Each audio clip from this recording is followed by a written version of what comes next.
Hey everybody, welcome to Checkpoint on Campus. I am Norris Howard, your host, joined alongside Jacob Brothers for the #1 collegiate radio, podcast, video show ever in the history of Everdom. We are here. It's flat out. Name somebody better at this than us. You can't.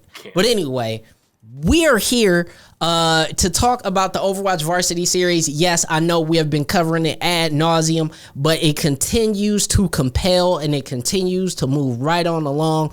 And in my opinion, is contending with CRL for some of the best presentation in all of collegiate esports. I am thoroughly enjoying Varsity series, 100%. but it's got some problems, and we are going to talk about it. But first, we need to talk about what actually happened in the results. So our Galaxy Brain Jacob Brothers is going to walk us through some select matches and let us know who is making it to the later stages in the grand finals of the Varsity series. Yeah, so the teams who are still here, we have HU Storm and Maryville. I know that we're shocked. But really, the real story is that Northwood is kind of on the hot seat. Utah upset Northwood.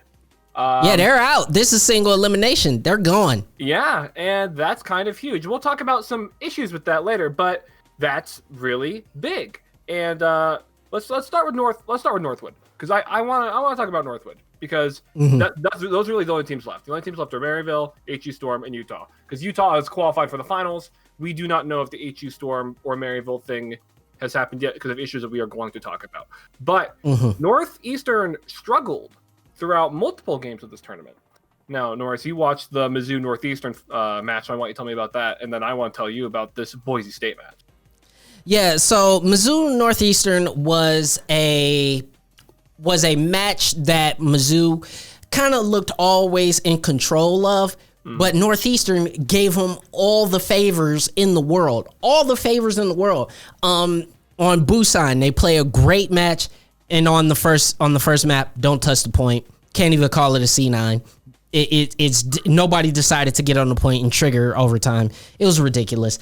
And then when you look at, Zwei and you look at Pace from Mizzou, they look like one of the best front lines in the tournament.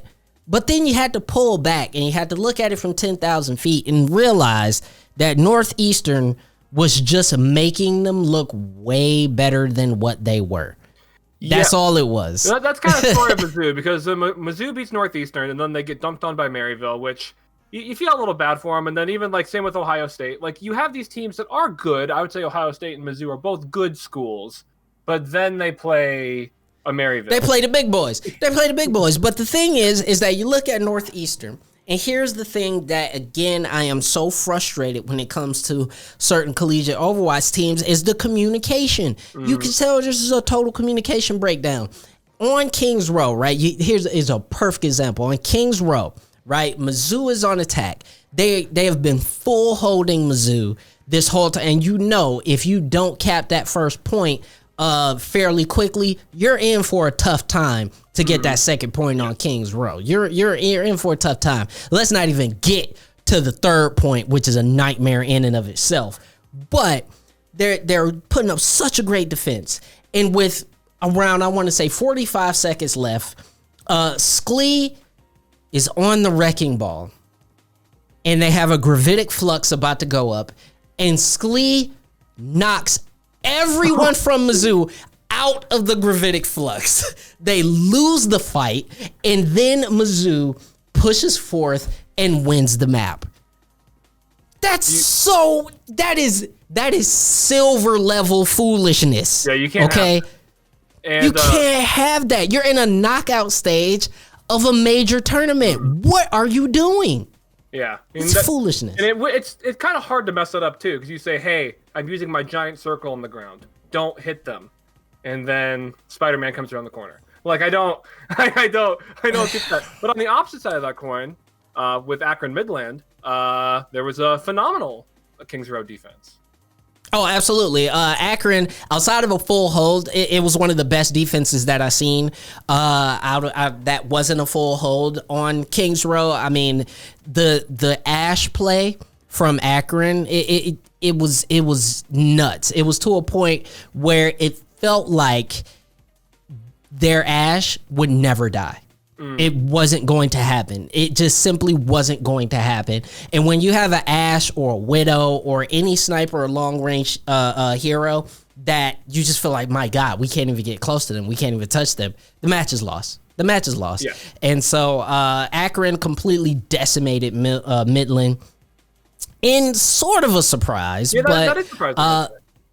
It's sort of a surprise that it was as one-sided as it was, but we got to Boise State, Northwood, where Boise State looked better than we anticipated, but Northwood did Northwood things.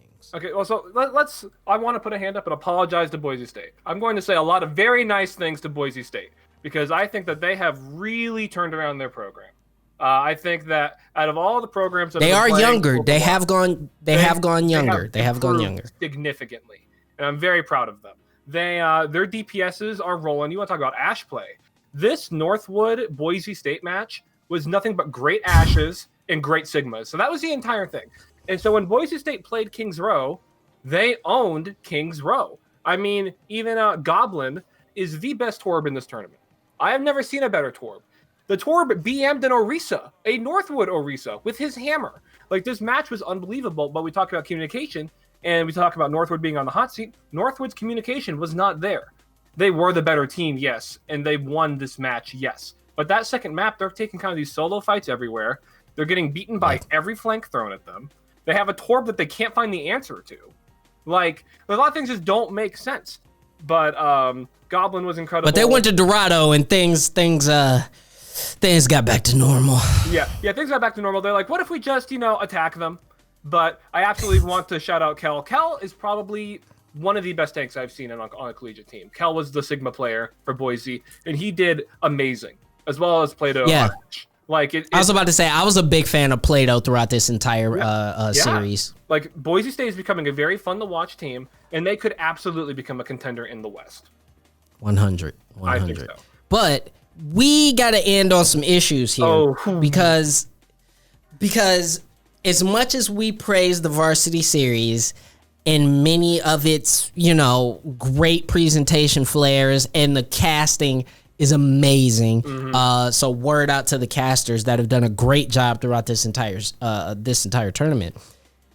But there was a series of dark matches that also included the biggest upset of the entire tournament. Bigger than the finals. Where Utah has beaten Northwood University and nobody saw it. No one. Well, not even that, but we don't even know we don't know if it was the best of three. Like, we don't know if it went to 3 maps. We don't know if it was a 2-0 sweep. We don't know any information. So I wrote down some words. So I'm going to read these words. So the games that aired this weekend: Akron Midland, Northeastern Mizzou, UCI UTD, North Texas Boise State, Mizzou Maryville, Boise State Northwood. This was basically the Boise State tournament because of the airing. Because you have to think, when it comes to sports, the airing is the narrative. So there was no Utah, there was no Harrisburg, there was a Maryville. We don't even know if the Maryville-Harrisburg match has happened yet, but we talk about the casting. And now, content that's generated by a tournament is mostly from the casters. That's a very big part of it. Yes. And so this is one of the best casting dynamics that I think that we've had in Overwatch. And we don't get to hear them react to Utah beating Northwood. That's inexcusable. That's the biggest flop. Like, I mean, I get that all these schools are relevant and all these schools should be proud that they're here. But, like, North Texas versus Boise State, is that more important than Utah versus Northwood? It's not.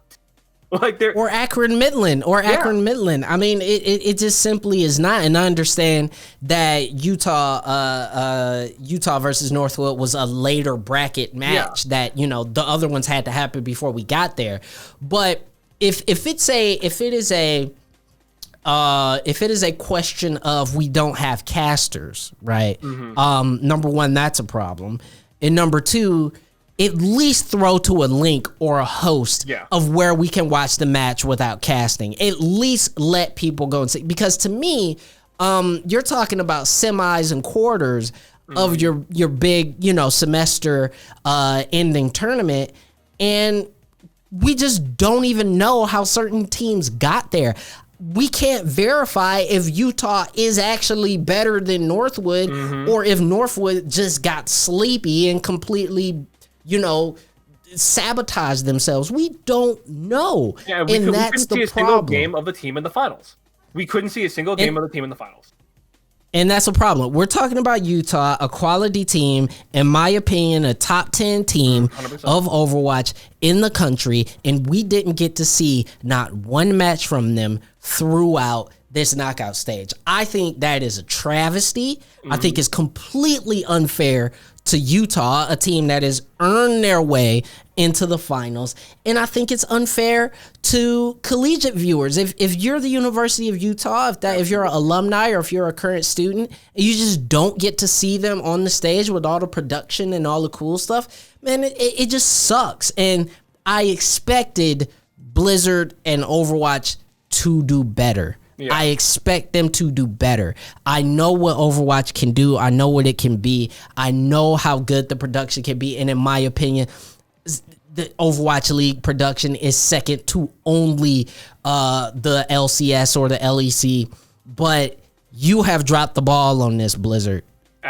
Blizzard, Tespa, whoever's in charge of it, you've dropped the ball on this, and you gotta fix it. You gotta fix it for the next thing. Have two casting teams if that's add the another thing. Add a B stream. It's anything. Or you could even think in like where my mind went to is because I think Utah's a top 5 school, but with these bigger schools like even Harrisburg and Maryville, they act like they're these big bads, but they watch tape.